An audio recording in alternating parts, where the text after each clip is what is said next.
Utamaduni, Sanaa na Michezo, tupo katika majadiliano na ofisi ya takwimu tufanye ukokotozi sahihi wa mchango wa sekta ya sanaa na burudani katika pato la taifa. Wakati mwingine ukokotoaji huu wa takwimu unategemea na vigezo ulivyotumia. Sasa bahati mbaya kwenye nchi yetu kumekuwa na katabia kuona sanaa na burudani na michezo kama mzaha hivi. Yaani kitu cha mwisho hata kwenye gazeti tumeweka wa mwisho kule. Kwenye taarifa habari ya TV, na waombe Mungu mimi nisianzishe TV, tunakuwa tunaanza na habari za sanaa na burudani na michezo.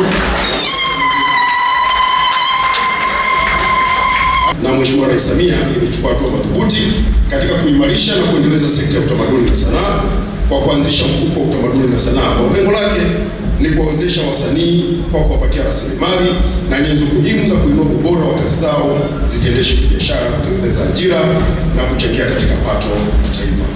Mfuko umewezesha utoaji wa mikopo yenye thamani ya shilingi bilioni 5 na milioni 250 na 70,500.89, manake hela lazima usitaje mpaka mwisho, hata kama senti hazipo, kwa miradi 359 ya utamaduni na sanaa katika mikoa 19 nchini na kuzalisha jumla ya ajira 497,213. Kwa hiyo kwenye mchango wa ajira milioni 8 zilizopo katika ilani ya uchaguzi ya Chama cha Mapinduzi ambazo tumeripoti miezi miwili iliyopita kwamba tumeshavuka zaidi ya ajira milioni 8 zilizozalishwa katika kipindi cha miaka 5 ya utekelezaji wa ilani ya Chama cha Mapinduzi.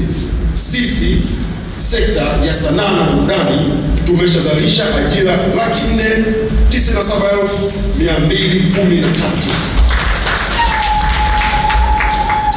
Mfuko umewajengea uwezo wa wasanii 11,684 juu ya namna ya kuendesha sanaa ya kibiashara, ambapo wanawake ni 6,985 sawa na 59.8 na wanaume ni 4,699 sawa na 40.2.